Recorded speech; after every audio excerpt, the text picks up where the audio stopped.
আসসালামু আলাইকুম। আমরা ইকুয়েশন কালকে শিখব।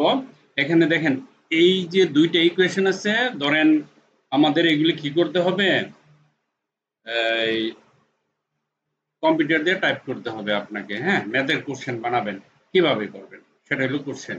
ইনসার্টে যাবেন, এই যে এখানে রেডিয়াসে ক্লিক করলে কি হয়, আমাদের প্রথম চিন্তা করতে হবে এটা যদি আগে করি তাহলে ব্র্যাকেটের চিন্তা করতে হবে। ব্র্যাকেট আছে কোথায়, এখানে একটা ব্র্যাকেট দিবেন। ব্র্যাকেটের পরে কি আছে, স্কোয়ার আছে, এখানে যান, এখানে একটা স্কোয়ার দেন। তাহলে ব্র্যাকেটের আগে ব্র্যাকেটের পরে স্কোয়ারের চিন্তাধারা করতে গেলো রে বাবা, সিলেক্ট করতে হবে। ঠিক আছে, এই যে এটাকে সিলেক্ট করতে হবে, এইভাবে সিলেক্ট কইরা তারপরে এখানে যেতে হবে। এবার ঠিক আছে, এখন আমরা ভিতরে কি লিখবো, এক্স প্লাস এ। ঠিক আছে, তারপরে এখানে এন এ দিব। এন এ দেওয়ার পরে আমরা কি করব, রাইট অ্যারোতে ক্লিক করব। তারপরে এখানে একটা সমান চিহ্ন দিব।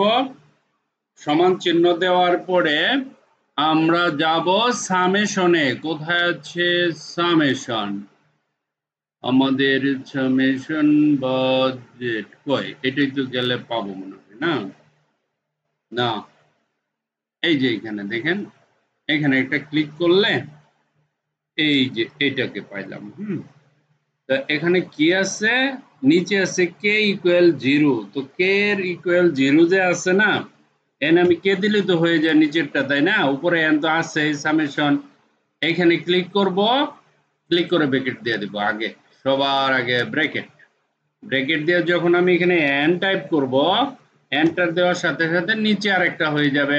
তো আমি এখানে কে লিখব, right right, okay. Then x square a to the power n minus k. তো এটার জন্য আমার দুইটা স্কোয়ার নিতে হবে, একটা স্কোয়ার, আবার যাব এখানে আরেকটা স্কোয়ার নিলাম। তো এখানে লিখবো এক্স, আর উপরে লিখবো কি কে, হয়ে গেল। তারপরে এখানে কি লিখবো এ, তারপরে লিখবো এন মাইনাস কে, এন মাইনাস কে। এখন দেখেন তো এটার এটার মাঝে কোনো পার্থক্য আছে? আমার তো মনে হয় না একটু পার্থক্য আছে। যে একটু বড় করি, এটা তো বড় হয় না। আচ্ছা যাক, বড় হওয়া লাগবে না। দেখেন তো এক্স সবকিছুর সাথে মিল আছে না, এরকম ভাবে বানাতে হবে। ঠিক আছে, তো এখন আমরা যদি এটা আসি, এখানে নেই, আমরা এটা বানাবো e square e to the power x, তাই না, ইকুয়াল টু 1 প্লাস, ওকে 1 এক্সক্লেমেটর দিছে এখানে, সমস্যা নাই। আমরা আবার ইনসার্টে যাব, এই দেখেন ইনসার্টে যাওয়ার পরে টুলস গুলো নিয়ে আসব। নিয়ে আসার পরে আমরা এখান থেকে শুরু করব। ইনসার্টে যাওয়ার পরে এখানে ক্লিক করলে এখানে চলে আসব।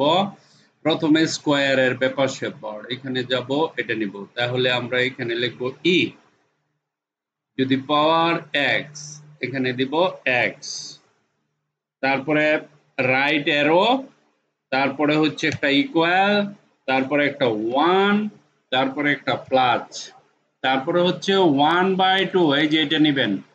এটা নেওয়ার পরে উপরে লিখবেন এক্স, উপরে লিখবেন এক্স, নিচে লিখবেন 1 এক্সক্লেমেটর 1, দেন 1 দেওয়ার পরে এখানে দিবেন। ঠিক আছে, তারপর আবার রাইটেরও দিবেন, বরাবরে যাবেন, তারপর আবার প্লাস দিবেন।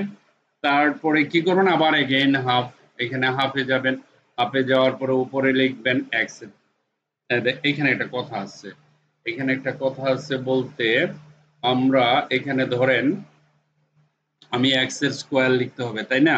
তার মানে তার উপরে আরেকটা গোল লাগবে না, লাগবে তো। তো এখানে আমি নিচে নাই লিখলাম 2 এক্সক্লেমেটর 1। হ্যাঁ, এইখানে সিলেক্ট কইরা, সিলেক্ট করার পরে আমাকে তো স্কোয়ারের ঘরে যেতেই হবে, তাই না? তাহলে আমি এখানে কি করব, লিখব এক্স, আর এই যে উপরের ঘরটা আছে না, এখানে লিখব 2, সিম্পল। এখন আমি নিচে আসবো কিভাবে দেখেন, রাইটের 1 টাইম 2 টাইম, দেখেন আবার এখানে যান, আবার একটা দেন, আরেকবার দিলে এখানে চলে আসবো। এরপরে একটা প্লাস দিতে হবে, প্লাস দেওয়ার পরে এগেইন সেম কাহিনী, কি করতে হবে, x এর পাওয়ার 3 s টু 3, ওকে। তাহলে হাফে যেতে হবে, তাই না? দেখেন প্রতিবার হাফ, হাফে যাওয়ার পরে এখানে যাবেন, একটা স্কয়ার নেবেন, এটার জন্য স্কয়ার নির্ধারিত আছে, তাহলে আমরা লিখবো x, এখানে হচ্ছে cube, okay x to the power cube, then 3 exclamatory, okay, then again go there, click the plus dot dot 1 2 3 dot, okay. So দেখেন তো what is the difference, ex 1 1 1, একেবারে সহজ না? সো আশা করি এটা দেখার সাথে সাথে যে কোনো কাজ, যদি বলে হাফ লিখতে কোনো ব্যাপার, আপনি হাফ লিখতে পারেন। যদি বলে স্কয়ার প্লাস, না, যদি বলা হয় a minus b whole square অথবা a plus b whole square or whole cube, আমরা ইজিলি লিখতে পারবো, পারবো না? না লেখার তো কোনো কারণই নাই। দেখেন আপনাকে বলা হলো যে এরকম টাইপের লেখার জন্য, যে ধরেন এখানে গেলাম এ প্লাস বি ব্র্যাকেট দিলাম, আমি 2 লিখলাম। এই জিনিসটা কিন্তু আমরা এইভাবেও লিখতে পারি, এত সহজ তো দিবে না, এটা কিন্তু আমরা এইভাবেও লিখতে পারি, এই যে এখানে গেলে উপরে জায়গা, তাই না? এই জিনিসটা তো আমরা এইভাবেও লিখতে পারি, আপনি এইভাবে লিখলে হবে, যেভাবে পারেন আপনার প্রশ্ন বানানোর কথা, ঠিক আছে না? কিন্তু যখন এরকম টাইপের হবে তখন গিয়ে প্রবলেমগুলি হয়ে যায়, তাই না? তো আশা করি আপনারা লিখতে পারবেন। আমাদের সিলেবাসে যে আছে 10টার মতো যদি আপনি লিখতে পারেন এরকম, তাহলেই হবে। আমাদের বইয়ে হ্যাঁ শিটে আছে, ওইখানে দেখে দেখে 10টা করে সবাই আগামীকালকে বানাবেন, এটা আপনাদের অ্যাসাইনমেন্ট। সুতরাং যারা সম্ভব হলে আপনারা বাসায় প্র্যাকটিস করেন, ভিডিও দেখে দেখে প্র্যাকটিস করে কমপ্লিট করে ফেলবেন আজকে। Thank you very much for watching this video. Bye bye. বাবাই। 1 মিনিট বন্ধ করে